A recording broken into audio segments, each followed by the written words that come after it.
All right, everybody. Hello, hello. It is Monday, July the 13th, 2020 at 9 o'clock in the blessed AM. And it is time for History 101, our little weekly hour-long video sessions where I catch you up on whatever announcements and stuff's going on, and then talk about the material coming up for the next tests and whatever. And so currently, let's see, we've just had test number 2, right? The midterm, the bigger test. That one went up a week ago today, and it'll be up through like till midnight tonight. I just looked. I've graded all the papers that I had received till, in time. Papers are graded, the first of the 2 papers. And I have graded, as of like Friday night, I had graded all the essay portions of the second exam that I had received so far. I just checked just now and saw there's going to be 3 or 4 that have come in over the weekend. So I will get on them today. And I think there's maybe 2 or 3 more people that haven't taken the test yet. So I've got about 7 total, about 7 more midterm exams to complete grading once everybody's done with it. And but everybody that's already turned it in, I've graded them, and except for those 3 or 4. And your grade is in your grade area there on Blackboard. So everybody did real well, by the way. I was very pleased. Good deal. So far. So keep it up. And today we just roll right on into exam 3. So remember, afternoon today, because I've got class until noon, and then I have some office hour time there at lunch to try to get everything squared away. So at noon today, I will finish posting exam 3. And you will have like the rest of today and all week until, just like as always, you'll have until midnight a week from today to finish it. It'll be another short one like test number 1. Okay, well, this is going to be another short multiple choice test. And it only covers that section on the Roman Empire, part 04 in the PowerPoints. Okay, so it won't take you probably 25, 30 minutes at most to do it. I think I give you like 45 minutes just to be safe. And so you can jump on that whenever you'd like. We've already covered the material for it, so you're good there. I haven't checked my emails since Saturday, so if anybody's asked me a question in the last 24 hours or so, I will get to it this afternoon. Remember, you do have your papers due midnight by midnight Friday, July 24. You can upload those anytime you want. but they need to be up there by midnight Friday, July 24th. That's the Friday of next week, so it doesn't conflict with your test preparing and everything. I think that's pretty much all the news. I'm looking at the syllabus here, so I guess we'll just go ahead and get into part 5. This will be the first of 3 sections that will be on the final. Now, my final exam could have been cumulative and ask you about everything the entire summer, but I don't do that. It's still pretty long, though. It just only covers this last bit.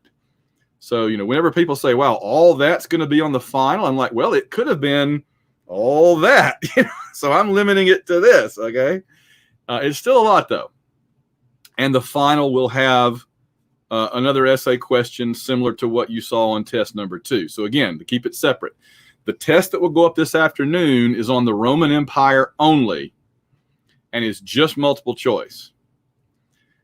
The material we will start covering in just a minute. From here forward goes on the final exam and includes the essay question. Okay. If you have any questions or comments, and I think you have to be subscribed to do it maybe, then you can just drop those right over on the side there. Otherwise, or you can email me, and I'll address it probably afternoon today. Otherwise, I'm going to rock and roll on into part 5, which is called Byzantium and Islam. And that is that, kind of set the stage here, if it's not clear. When the Roman Empire in the West fell, as we saw at the end last time, there was still something on earth called the Roman Empire. At least if you had been there, it would be called the Roman Empire. We today don't really refer to it as the Roman Empire because that gets confusing. It's already confusing enough because there's a thing later called the Holy Roman Empire, which just makes your brain explode. One thing to bear in mind, and we'll talk about this probably next week, if it calls itself the Holy Roman Empire, it really has nothing to do with the Roman Empire. It's just that they swiped that name because they thought the Roman Empire was a cool name, and they would swipe the name. The Holy Roman Empire was really more of a Frankish German empire up in Northern Europe. Okay? So ignore the Holy Roman Empire for now. It's a whole separate later thing. The Byzantine Empire, though, actually was the Roman Empire in the East after the part over in Italy and France and all that in the West fell, right? Remember, I talked last time about how the wealthier part of the Roman Empire toward the end was the East. And I said, that seems strange to people probably because, if you were given a choice, would you rather have the part of the empire that has Italy, France, Britain, Spain, or would you rather have the part of the empire that has Egypt, Turkey, Yugoslavia, Greece? People would probably say they'd take the West, right? They want France and Britain and all that. But back then, those parts of Europe were relatively poor because, you made your money trading and they were up against the ocean and they didn't know about the New World. They didn't know about the Americas. So they were just kind of stuck there between the Atlantic Ocean on one side and the Eastern Empire on the other. Whereas the Eastern Roman Empire over around the Middle East, they traded with the Russians, with the Persians, with the Indians, with the Chinese on the Silk Road, right? So that, and with Egypt, they were Egypt. So the Greek, Egyptian, Middle Eastern part of the Roman Empire was doing very well, and it didn't fall. When the barbarians overran the actual city of Rome, they didn't overrun the eastern half. So it kept calling itself the Roman Empire for another 1,000 years. But today we don't call it that unless we call it the Eastern Roman Empire, which is okay. We call it because it really became its own separate entity. It was still the Roman Empire, but they really came to think of themselves as a separate thing run by an emperor in Constantinople, not in Rome. And they became Eastern Orthodox Christian rather than Catholic, right? So it really kind of becomes its own thing, and we call it the Byzantine Empire. The reason we call it the Byzantine Empire, by the way, is because the little fishing village there on the coast between Europe and Turkey, Asia Minor, was called Byzantium, and that was where Constantine set up Constantinople, right on top of Byzantium. So historians, love it or hate it, they just call the Roman Empire that survived and kept going, they call it the Byzantine Empire. So that's where we pick up today with what was happening in Rome, quote unquote, that didn't have Rome in it anymore. It's kind of like if everything west of the Mississippi continued being the United States after the eastern United States got overrun by Bulgaria or something, okay? And so the capital became Los Angeles. Washington, D.C. wasn't even in it anymore. New York wasn't even in it anymore, and yet they still call themselves the United States. Historians 1,000 years later would probably call them like the West Coast Empire or the California Empire, but they thought of themselves as the United States. You see what I mean? Okay. So let's look at Byzantium and Islam, and we will start there. Probably rehashing what I just said, but that's okay. There we go. Okay, so the Byzantine Empire, and it's really interesting. I mean, it's one of those things that, you have to really kind of be a history nerd in a way, right? A history geek to really get into, but it's a fascinating time. They are rightly famous or infamous for a lot of things, including their politics. Their politics make ours today. look simple, right? They were, when you hear something called Byzantine or Byzantine, it really means like really overly complicated with red tape, and also with probably a lot of backstabbing, assassination, poisonings, and just a lot of complex political maneuverings. Make a great movie. So the Eastern Roman Empire endures for another 1,000 years, as I said, from the 400s to the 1400s. We'll talk about the end of it later. The Christian church survives in Europe and in the eastern part, in the western and the eastern part. In fact, I would say the Christian church was like the one institution from before the barbarian invasion that actually did survive. When the Germanic barbarians overran Western Europe, they could have made the entirety of Europe pagan again. But even though the government fell, the military fell, the church remained, and the Roman people, the European people, over time converted their conquerors, the barbarians, to being Christian. So the origins of modern Christian Europe are that barbarian pagan invaders overran Western Europe and then in turn got converted by the people that they conquered. Okay, sometimes that happens, like in Europe. Sometimes it doesn't. Like when the Arabs overran Persia, the Arabs didn't become Zoroastrian, the Persians became Muslim. So sometimes it goes one way and sometimes it goes the other. History would be very different if the invading Germanic barbarians had converted all of Europe back to paganism. That would have been a very different world. It still took till about 1100 AD.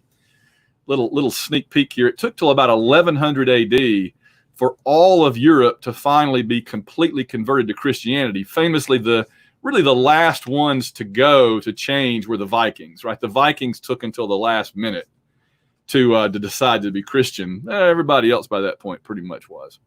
So the Christian church survived in Europe, but was divided with the two halves cut off from one another. So, one way that you get a lot of change is when something divides two groups and the groups develop inside their own circles, right? So instead of one big Christian church, you had two circles, and over the centuries, they evolved their own separate way of doing things. In Rome, in the West, you'd have the Catholic Church. Even though there was no more Roman Empire, you still have the Roman Catholic Church to this day. But in the East, you have the Orthodox or Greek Orthodox or Eastern, it has a lot of names, Eastern Orthodox, Greek Orthodox, or just Orthodox, which was headquartered in Constantinople. Remember, that was the new Rome. So for a few years, the Eastern Empire kind of stumbles along trying to survive while the Western half is fallen. And then they finally get an emperor who's able to kind of stand up to the situation. Oh, let me make a note about something. I just remembered something real quick. Okay. I'll have something about that next week for you. Okay. So they finally get an emperor worthy of the name named Justinian. He's what we consider the first great emperor just in the East. Okay. In 527 AD. And he has a long and complex story. There's a video I normally show in class that the History Channel put out called The Dark Ages, and I don't really have a way to show it to you. If you have a way to see that, maybe it's on YouTube or something. It's History Channel's The Dark Ages video. It actually has a section kind of in the middle about Justinian and the Byzantine Empire that's pretty good, pretty entertaining. I always say that the difference between PBS videos like this and the History Channel is PBS videos have stuffy professors go in libraries going, and then the Byzantine Empire, whereas the History Channel puts them in front of Gothic candles and drapes, and the voiceover is like, the Byzantine Empire, it was radical. So you get two different ways of trying to get you interested in history there. I think the History Channel is usually more entertaining, if not necessarily as legit. So anyway, the first great Eastern Roman emperor was Justinian. There's a bunch about him and his wife. It's pretty salacious.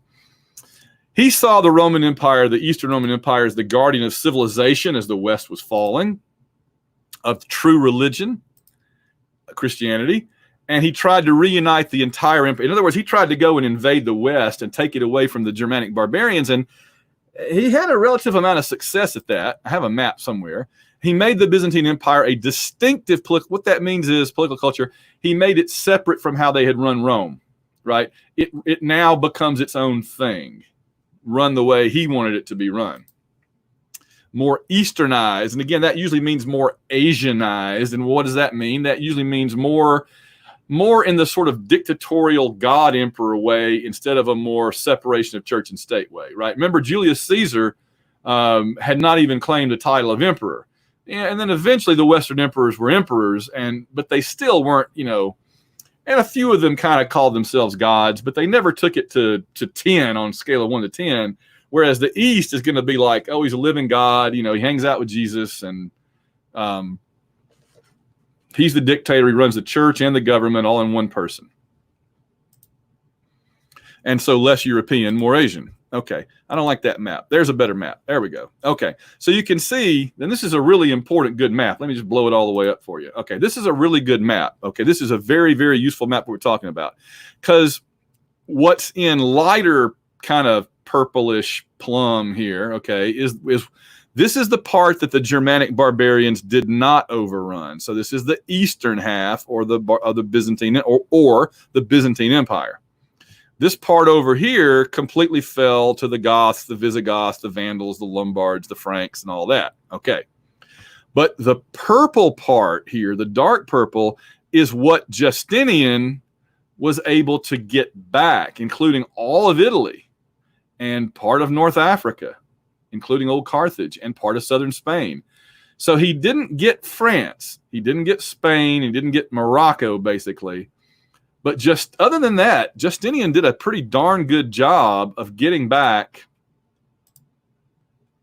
a lot of what had been lost. The problem was twofold.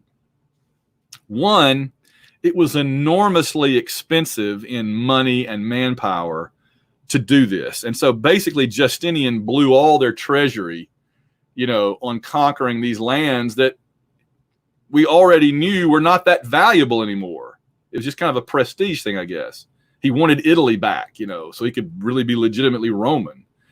And it cost a fortune to pay all the armies and all the supplies and everything, and it just was a big waste, really. But number two, it spent all of their effort fighting in the West against people that probably didn't even really want to fight them, right? I mean, he could have made treaties with the West. Why go fight them for nothing? While meanwhile, in the East, something very important is happening, which is that the Persians and then later the Turks are going to come out of the East and start building up their military power, and they are going to prove to be the Islamic empires of the East over here. They will prove to be the ultimate downfall of the Byzantine Empire. So while the Byzantines are wasting their time and money and manpower fighting Germanic barbarians in the East for no reason, really, here comes the real enemy they should have been paying attention to, and they weren't. So there's the lavishness of Justinian's throne room, and the Byzantines were really lavish. So he reworked the ancient Roman law into more modern forms, and you still see it used around the world today, the Justinian Code, the Roman law. So it was adopted both the East and the West eventually. He tried to get the Catholic and the Orthodox churches back together, but of course the problem is he wanted to get them back together under his rule. Remember, he's both the political ruler and the religious ruler. He wanted to get them together under his rule, and the Pope was not having any of that, right? And the kings of Western Europe that were rising up to replace the old empire, they weren't having any of it. They didn't want some random emperor over in Constantinople telling them what to do. So that wasn't working too well. So it failed. And as I said, the Eastern view is more autocratic, meaning more dictatorial. And the emperor was, like, again, the head of the church and the state. And there's just some tapestries of Justinian with his court and his empress Theodora, I believe. I always laugh about this. It's like this one guy's going, let me move this curtain so you can see my awesome bird feeder. Or maybe it's already there, and he's like, I'm getting out of here, right? Here's my escape route, because she's crazy. I don't know. But anyway. So Byzantine art emphasizes religious themes almost entirely. They were very big on promoting Christianity, Orthodox Christianity, And a couple of words about that. It had Asian influences, of course, because they're over there. Yeah, this is what's really important about Byzantine art. Let me start in the West first, okay? Oh, going the wrong way. There, okay. In the West, right? In Roman Catholic art, Christ is generally depicted as a suffering savior, right? He's suffering and dying for our sins. That's how, it's the crucifix. That's how he's depicted, the Passion of the Christ. But in the East, well, again, because in the West, once the Germanic barbarians overrun everything, there's no real enemies left. There's no enemies coming out of the Atlantic Ocean, and there were no enemies coming out of the East other than Justinian for a couple of years, right? So the West didn't really have the same enemies. So they could focus on Christ as a redeemer, as the savior of souls, as a suffering savior. Now, in the East, though, remember that map. In the East, they had the Russians, the Bulgars, the Slavs, the Persians, the Arabs, the Turks. They had enemies all around them in the East. It's amazing that they lasted longer than the West did, right? And so in the East, they depicted Christ as a conquering, powerful figure because they didn't want God, their holy figure, to look weak and suffering. They needed him to appear strong. I may have a couple of pictures here showing that. Rather than a suffering savior, more of a conquering figure with a sword. The church was always a political weapon in the East. The huge church, the building itself in Constantinople is called the Hagia Sophia. It's pronounced different ways, but they calling the Hagia Sophia, which means the Church of the Holy Wisdom. And it was the biggest building on earth for centuries, the biggest enclosed space. And so it was used as a weapon in the sense of if a barbarian army wanted to attack Constantinople, the Byzantines would say, well, yeah, we can fight, but first look at the church of our God. And the barbarians would be like, oh, it's so big and scary. We don't want to fight you. Your God is mighty. So they used the church itself as a weapon against the barbarian enemies. They also sent missionaries up into the Slavic lands like Bulgaria and the Yugoslav states like Croatia, Slovenia, and ultimately all the way up into Russia. The reason that Russia became a Christian country 1,000 years ago or so is because they were pagan, and the Byzantine Empire sent Saint Cyril, Saint Methodius, and others.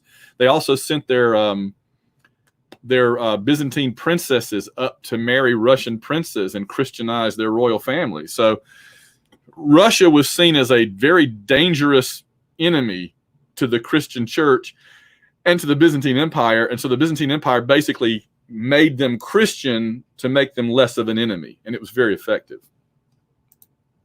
So there's the Church of the Holy Wisdom, the Hagia Sophia in Constantinople, as it looked back about 1,500, 1,400, 1,300 years ago. Biggest enclosed space on earth.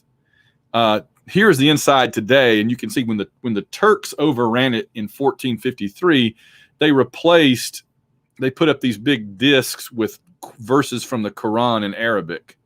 So today, the Hagia Sophia Church, it was a church from about 500 AD to 1453.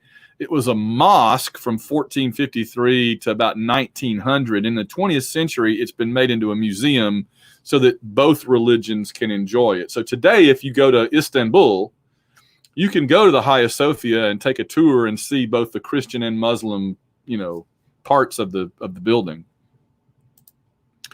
And they've been working for several years, the Turks have, to restore the interior of it. And so they've restored the Christian parts as well. I love this. This is one of those like mosaic frieze things where they use little blocks. But the thing I love about this is it emphasizes the political nature of the church. Okay, and what I mean is this was done by Justinian, and it really has a very political propaganda purpose. You see here Mary with Jesus on her lap, and I always say back in the old days, artists didn't seem to understand that babies have giant heads, so they'd make babies look like little miniature men, which is just weird. Babies have giant heads, big as the rest of their body put together. So Mary has Jesus on her lap, and on one side you have in Greek Konstantinos, right? Constantine is giving Jesus this city of Constantinople. And he's, of course, Constantine the Great with a halo. But on the other side, equally big, with his gift equally big, is Justinian, giving Jesus the building, the church. So yes, they actually have a picture of the building inside the building. I love that. They did a picture of the building on the wall of the building. So this is Justinian saying, I'm just as big and bad as Constantine, and my gift to Jesus is just as good as yours. Wow, that's something. Here's Jesus on the wall of the Hagia Sophia, and I always say, this is go ahead, make my day, Jesus, right? This is not Jesus going, I suffer for your sins. This is Jesus reaching for his sword or his gun, and he's got that stare like Clint Eastwood, like, go ahead, Turks, make my day. So Jesus was a political weapon too, because he couldn't appear suffering. He had to appear like a tough guy. All right, the great bugaboo, though, of the Byzantine Empire would, of course, be Islam. And Islam comes about, the empire, the first big Islamic empire is called the Arab Caliphate. Caliphate it means empire, but what it really means is the caliph was the successor to Muhammad, the prophet, right? So if you were the caliph, you weren't just like the emperor, you were also the successor to the prophet Muhammad. So it had a religious connotation as well as political. So the caliphate means empire, but it also kind of means like religious state, okay? So the Arab Caliphate was this religious empire founded by Muhammad and continued by his successors. It encroached on the Byzantine lands after the 7th century, the 600s. They fought continuously until 1453, and we'll get to that in a minute. The Crusades, of course, were Western Europe's reaction. So you know that when the Roman Empire fell in the West, for a few years it was barbarians, barbarians, barbarians. But then they sort of formed these new proto-kingdoms that would grow up to be France and Germany and England and Spain and all that, and Italy, okay? So those early kingdoms had armies, and the Pope kind of presided over all of them religiously, not politically always, but religiously.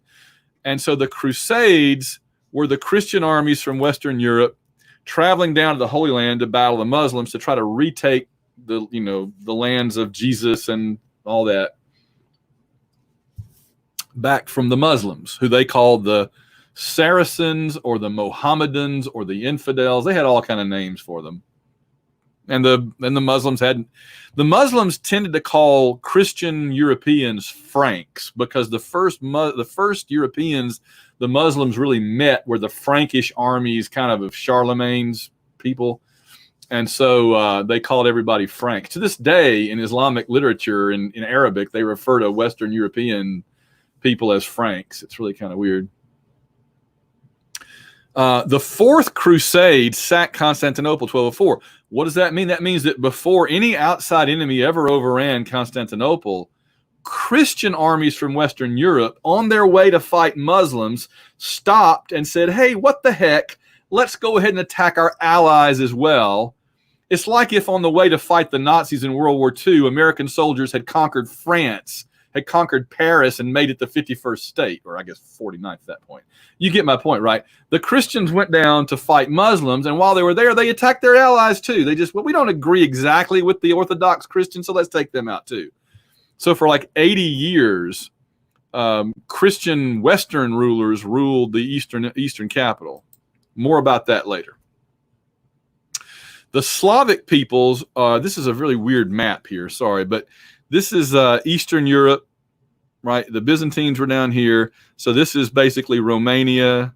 Oh, no, they're not. Okay. Romania is weird. They don't consider themselves Slavic. But Bulgaria, Serbia, Bosnia, Croatia, Slovenia, Montenegro. You have the Czechs and the Slovaks, the Poles, the Ukrainians, the Belarusians, and of course the Russians. So those are the Slavic people of Eastern Europe. They entered Eastern Europe around 700 AD and settled in these various places. They particularly settled in the Balkan Peninsula down here. Remember, I always say You can remember the Balkan Peninsula because the Balkan Peninsula is just like a sack of food from White Castle. It has grease at the bottom. Okay, you'll never forget it now. So the Bulgars battled the Byzantines for 300 years. Here are the Bulgars, and they came migrating in from the east, and they fought the Byzantines down here for 300 years. One of the most infamous battles there between the Bulgars and the Byzantines. The Byzantines defeated and captured like 10,000 Bulgar soldiers, and the Byzantine emperor ordered that all of them have their eyes put out. 10,000 men were blinded by the Byzantine ruler, except one out of every 100 had one eye left. So you had 99 men were blind, and then one man with one eye. And they lined them up with their hands on the shoulder of the man in front of them, and a one-eyed man at the beginning of every line of 100, and marched them back to the Bulgars and said, this is what happens if you mess with us. The Byzantines didn't play. Wait till I get to their flamethrowers. They really didn't play. They had a lot of enemies. They also had really cool walls. We'll get to that. But later, of course, the Bulgars and the other Slavic people were greatly influenced by the Byzantines. Like I said, they sent Christian missionaries to the Bulgars and the Slavs. St. Cyril and St. Methodius famously, including St. Cyril, they had a spoken language. The Slavic people had a spoken language, but not a written language. And so he introduced the Greek alphabet, which they adopted. And that is why today Russian doesn't look like English. You know what I mean? It has those funny letters in Russian. That's because it's based on the ancient Greek alphabet rather than the Western alphabet that we use. So they have different letters. And we call that Russian alphabet Cyrillic for St. Cyril, who introduced it. Russia started out as Kiev Rus, Slavic communities, but they got overrun by Vikings like everybody else. And so it's interesting that the two founding ethnic groups in Russia, okay, are Slavic people and Vikings. They called them Varangians, but it was Vikings. So the origins of Russia were Slavic people from the east and Vikings. That's why many Russians look vaguely Asiatic compared to Western Europeans. But on the other hand, they're often blonde-headed, right? It's odd. Russia's a very interesting place. Later, the Mongols will throw the third ingredient in there. So the Russians had commerce with the Byzantines and eventually convert to Christianity. Prince Vladimir, the Byzantines sent princesses up to marry these guys and convert them to Christianity. Yeah, they married Byzantine princess. This is why, and this is I usually add in an in-person class, I'd ask this question. I'd say, if Rome was the first Rome and Constantinople was the new Rome, what called itself the third Rome? And nobody ever gets it, right? Because you're thinking, oh, Paris or London. No, that you would think. But the third Rome is Moscow of all places. And that's because when the Byzantine Empire fell in the Byzantine Empire, in the Eastern Roman Empire, when it finally falls in 1453, the only place it really survives is Russia, because they had sent their princesses, their culture, their religion, right? Their priests, they'd sent all that to Russia. So to this day, Russia considers themselves the heirs to the Roman Empire, and they consider Moscow the heirs to Rome, to the city. And I mean, everybody else in the world looks at that like, what? Moscow? But they do, and you can see why it's kind of legit, right? And even to the point that when Russia gets its own dynasty, it's the Romanov, which is like the perfect blending of Roman and Russian, right? Romanov, the Romanov dynasty. That's why they named the Black Widow Natasha Romanov in the Marvel stuff, is because that's the classic Russian name. So orthodoxy, the architecture of Rome, the culture of Rome, all go to Russia. But not Rome, Byzantium Rome.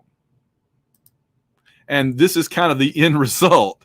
You get the most famous building in Russia, the St. Basil's Cathedral in Red Square in Moscow, which is like pushing that Orthodox dome church to its greatest extent, where it really becomes Eastern and Middle Eastern, right? I mean, it looks like Russia, but it looks like the Middle East, doesn't it? It looks like the Arabian Nights or something. And so that's that classic Eastern Orthodox architecture that they got from Constantinople.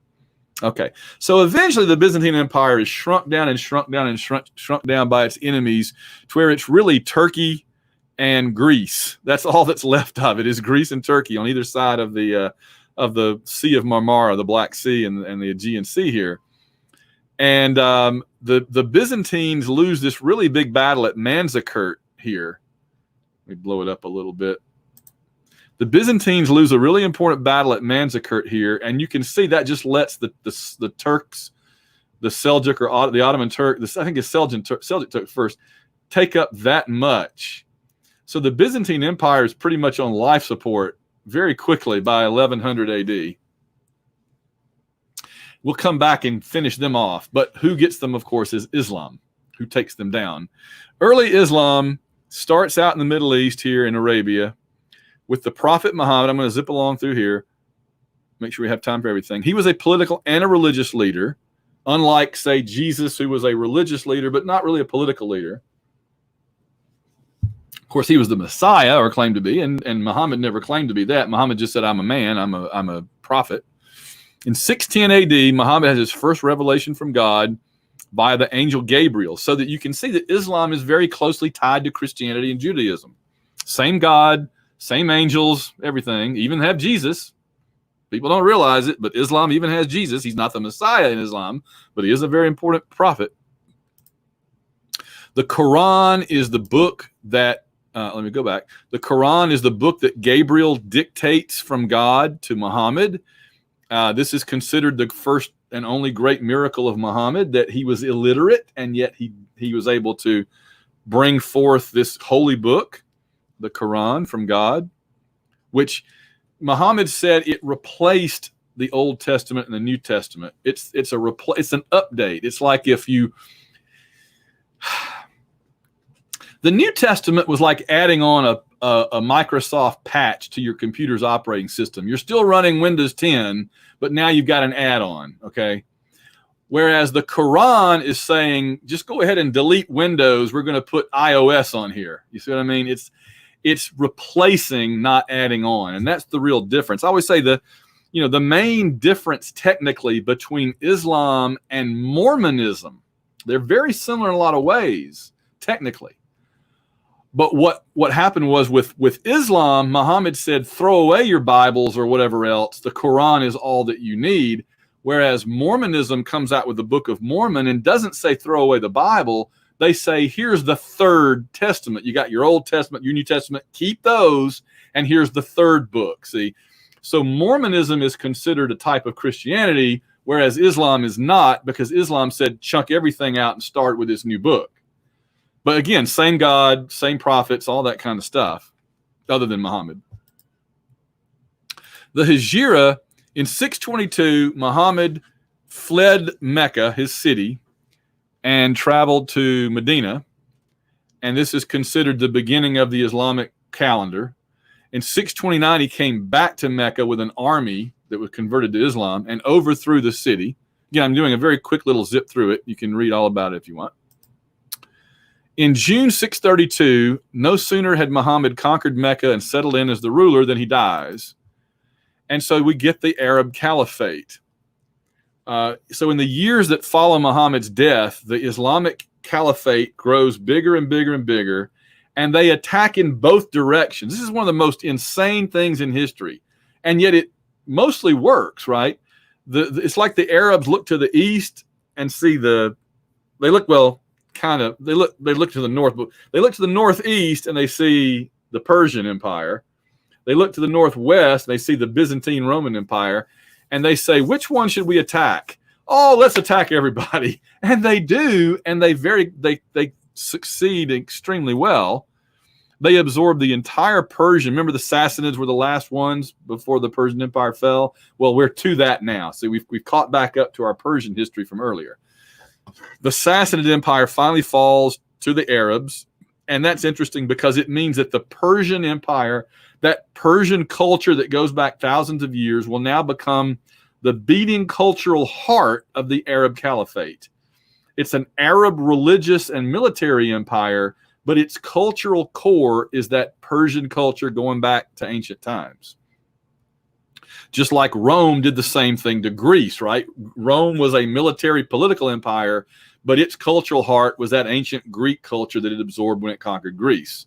So remember, we had the Greeks versus the Persians in ancient times, and now we have the Romans to a degree with the Byzantines versus the Arabs, continuing that same East versus West fight under new management. Far out. All right, so here's the map at this point, just to show you that here is what Muhammad was able to conquer. Let me blow it up again. Muhammad was able to get this part of Arabia, and then the first four caliphs after him pretty much got both the Persian Empire and a bunch of the Byzantine Empire, and were working on the rest of the Byzantine Empire. And then later on, the Umayyad caliphs, they added North Africa and Spain. And that's important because Spain is interesting, right? Spain and Portugal are the only real parts of Europe, Western Europe, that for centuries were Muslim, right? Spain and Portugal were Muslim for many hundreds of years when the rest of Europe was always Christian. And so Spain and Portugal have a different personality to this day because I think of that. There's a big cultural difference. So they conquer from Spain to China in 1 century. Here's Spain, and then all the way out part of India, plus the Holy Land, and they threaten Europe. And of course, getting the Holy Land is going to bring about the Crusades we already talked about. You get a new diverse empire and civilization, because really the Islamic empire that comes out of all this was not bad at all. They were much more religiously tolerant than the Christian empire at that time. The Byzantine Empire's attitude was, you believe what we tell you to believe or we will kill you. Whereas the Islamic civilization was, believe whatever you want, but if you're not Muslim, you pay slightly higher taxes, and that's about it. It's up to you.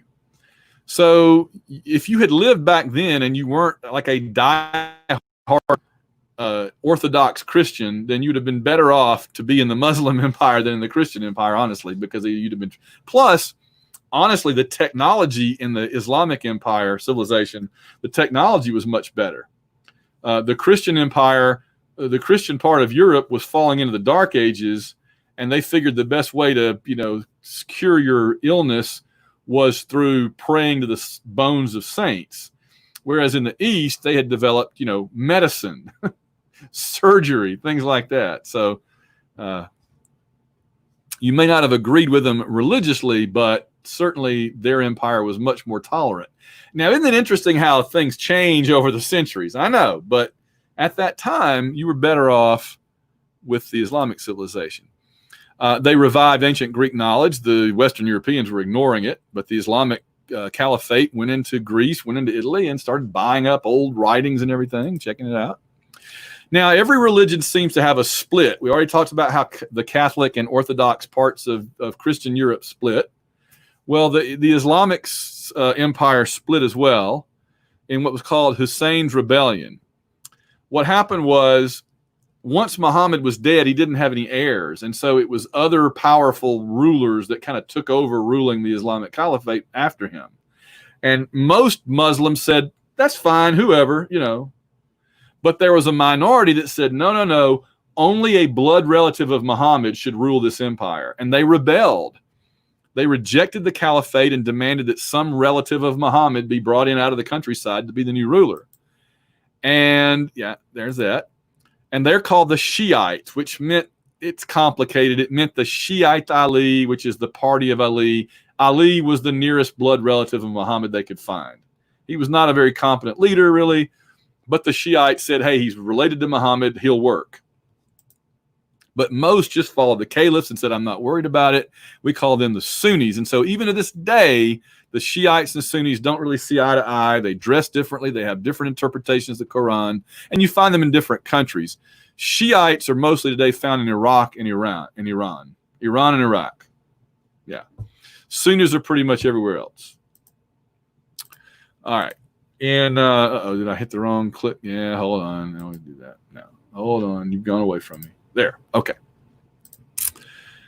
So, as you know, the Muslims were in Spain and Portugal. They actually invaded France in 732 at Tours. There was a big battle between Western European Christians and Muslims coming up out of Spain called the Moors. And at this big battle of Tours, the Christians stopped the Muslims. And this is huge historically because it means that Islam would not overrun Christian Europe. Christian Europe could have been eliminated in 732. Charles the Hammer Martel. Sound like a professional wrestler, right? Oh, at Battle of Tours, we're going to fix you, fellas. But Charles the Hammer Martel defeated the Muslims.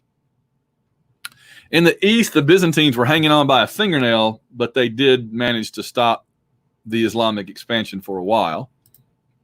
So here's what we're left with at this point. You've got the Islamic Caliphate is freaking huge. Look at that. It's Persia, it's Arabia, and it's North Africa, it's Spain and Portugal, and it's creeping up into Europe.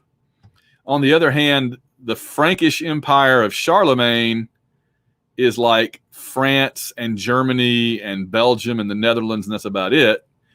And then you have some barbarian kingdoms hanging on here in yellow, the Lombards and whatever else. Okay, so clearly the Islamic Caliphate had a big advantage at this point. At this point, we're around the 7, 8, 900s. So by about 1450, this is the orange is what was left at one point of the Byzantines, and now the purple is all that's left. They have basically the city and a little bit of the Peloponnesus, and that's it. So this Byzantine Empire had represented what was left of the Roman Empire, but shrinking away. So the Seljuk Turks are going to be the ones that come in to really try to put a hurt on the Christian West. They migrated in from the east. They're related to the Mongols, so they are Central Asiatic people. They claim to be the saviors of Islam. They came in and immediately converted to Islam and found out that Islam was in some bad straits. Again, you can read about it. I'm not going to ask you about it in the test, but there was a long series of events inside the Islamic Caliphate that led to the caliph at this point being a puppet, being harmed by his own advisors. The Seljuks came in and basically killed everybody that was threatening the caliph and took over the caliphate. Oh, I hit the button again. Dang it. I keep hitting can't hit the picture. You got to hit the, away from the picture. All right. They're the ones that defeated the Byzantines at Manzikert. I showed you that a while ago, which led to the Turks being all in here and really losing their empire. They controlled Anatolia. They would control the Holy Land. So now Christian and Jewish pilgrims that wanted to visit the Holy Land had to pay huge taxes to the Turks for access to the Holy Land. That's one of the things that would lead to the Crusades. There we go. This Seljuk Turk threat causes the Byzantine emperor to ask the Pope, Urban II, for help. The Pope agrees for his own reasons, and so he calls for Christians to liberate the Holy Land from the wicked race, meaning Muslims. He didn't know it was more than one race. So the first crusade goes down to Jerusalem, but they saw Jerusalem as this diverse city of Jews and Muslims and Christians all living together, peacefully, and the Crusaders couldn't have that. And so they laid siege to Jerusalem and slaughtered every man, woman, and child in there. They blood ran knee deep in the streets. It was horrific, absolutely horrific what the Crusaders did when they got to Jerusalem. And then they stayed. They set up colonies. See, a lot of the Crusaders were second, third, and fourth sons whose older brothers were inheriting the castle and the kingdom in Europe. So they didn't inherit anything. So they came down to the Middle East to carve out their own empires. We call them the Crusader colonies. They built these amazing castles like this on the coast of Syria and Lebanon, these giant Crusader castles, because they were surrounded by Muslim armies that didn't like them. So they had to protect themselves. Here's another one, just beautiful castles. They were so well built. And as somebody said, we know that these castles were so well built because they're still there, and these are actual photographs. That's pretty good, right? 1,000-year-old castles. Look like they were built yesterday. All right. Then came the Mongols. They're kind of related to the Turks. In the 12th century, Genghis Khan, sometimes Genghis Khan, whatever you like, G, J, whatever. Genghis Khan, you're transliterating from Mongol, so I don't know. He unites the eastern tribes into a Mongol confederation. That they attacked Muslims in Central Asia and committed all these unbelievable atrocities. They'd stack piles of skulls sky high. They'd slaughter everybody. And they'd let like one or two people live for when they'd attack a city, and they'd send them on to the next city and say, tell the people there what you saw. So that by the time the Mongol army got to that city would just surrender without a fight because they've heard what would happen if they didn't. And it was gruesome. I have lots of Mongol stories, but I don't have time to talk about them today. But it's pretty amazing and horrific what the Mongols did. They nearly destroyed the Seljuk Turks. In fact, I'll tell you a quick one, right quick. All right. When they got to Baghdad, the capital of the Seljuk of the Caliphate, they were told by the Islamic retainers around the Sultan, the Caliph or the Sultan, whichever. They were told, if you shed the blood of the Caliph on the ground, you will be cursed for all eternity. And the Mongols were like, oh, that's a problem. We can't shed his blood. Okay. So they rolled the Sultan or the Caliph up in a blanket, up in a tapestry, and rode their horses back and forth over him so the tapestry would soak up all the blood. Very practical murderers were the Mongols. In 1227, when it looked like they were about to overrun all of Christian Europe and Muslim Europe. Oh, yeah. The other one thing I'd tell you real quick. So the Mongols were killing all these Muslim kingdoms and empires. They were wiping out all these Muslims. So the Christian kings sent a messenger to the Khan and said, clearly you don't like the Muslims any more than we do. Let's team up. So he sent like the Christians sent like 4 messengers with a box of treasure and a letter to the Khan saying, let's team up against the Muslims. And what came back was the box. And when the Christians opened the box, inside were the heads of the messengers and a note. And the note said, you're next. In other words, the Mongols didn't hate Muslims. The Mongols hated everybody. As soon as they were done with the Muslims, they were going to start doing this to the Christians. So this scared the bejesus out of the Christians. But then Genghis Khan dies, and they sort of stopped in their tracks. And then eventually, believe it or not, the Mongols converted to Islam, and the whole thing kind of went away. So there was a Mongol empire at its greatest extent, pretty much considered the largest empire in the history of the world, largest on land, right? From middle of Europe all the way. They invaded Japan, but a typhoon took their fleet down. They sent an army into Vietnam, and it was never seen again, which shows that we're not the only country that regretted sending an army into Vietnam. Just don't mess with them. There's the Mongols versus the Christian army. Okay, the Mamluks are former Turkish slaves who conquered Egypt while all this was going on. And when the last Mongol army attacked them, they actually beat the Mongols. There's a Mamluk fighting a Mongol in 1260. And they drove the last of the Crusaders out of the Holy Land in 1293. So Islamic armies would once again control the Holy Land after the Crusades. All right, I think this is our last stop. Let me see. Yeah. The Ottoman Empire. The Venetians had occupied Constantinople. This was when I said that Crusaders overthrew Constantinople for a while. The Venetians were supposed to be their buddies. They weakened the Byzantines, and Osman I, no relation to Donnie and Marie, was a Turkish warlord who founds his own empire after the Seljuks called the Ottoman Empire. That's why it's called Ottoman. They conquered a vast area, including most of the Byzantine Empire. So you can say, look at this humongous empire that the Ottomans carved out. Just huge. And in 1453, Mehmed the Conqueror conquers Constantinople itself. So in 1453, the Ottomans overthrow the last vestiges of Rome. When did Rome begin? With the Latin tribes on the 7 hills of Rome itself in Italy. When did it really end? In 1453, when the last Byzantine or Eastern Roman emperor put his armor on and went out in the streets to fight against the Ottoman Turks and was killed and was never seen again. And Mehmed the Conqueror overran the city and made all of it Muslim. This is the final fall of Rome, a disaster for Christendom because now their shield in the East was gone. And the empire that replaced it, this Ottoman Muslim Turkish empire, would endure all the way until World War I.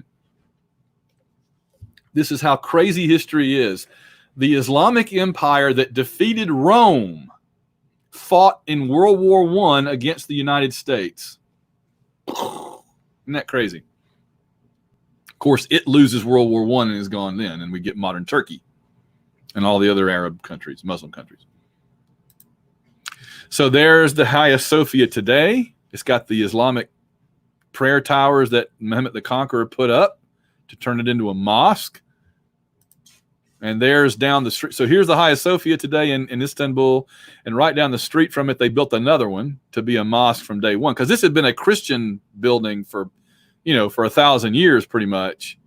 And so they built another one just like it to be a mosque from day one. This is called the Blue Mosque. It has another name, but it's really the Blue Mosque. It's funny because you see these in a lot of movies. But what you always see is they'll be walking up to this one from the outside because it's so beautiful from the outside. And then when they go inside, they'll be inside this one magically because you can film inside there. It's a museum. They don't really let people film movies inside their functioning mosque, But this one's got made out of marble with blue veins in it, and it just glows light blue. It's beautiful. And then of course this is the actual the Great Mosque in Mecca. All right, so we did it. We got through. I had to kind of go quickly there through some of it. So this part again will be on the final exam. So what you're studying for the exam this afternoon or later this week or whenever you take it through the weekend will be just the Roman Empire. So the final exam will have part 5 Byzantium and Islam, part 6 India and China, and part 7 medieval Europe. So next week we'll do India and China and a little bit of medieval Europe, and that section is so big it'll take us the rest of the way to get through. All right. So like I said, I'll have your Roman Empire test will be posted later this afternoon, and it'll be up for 7 days or so through I guess midnight or thereabouts a week from today. Okay, if you have any questions or concerns or anything, just drop me an email or we can have a meeting on Zoom or whatever you want. Otherwise, I hope you have a good week. I got to go do 2 more classes. I'll check your emails in a little bit, and I'll see you guys soon. So take it easy.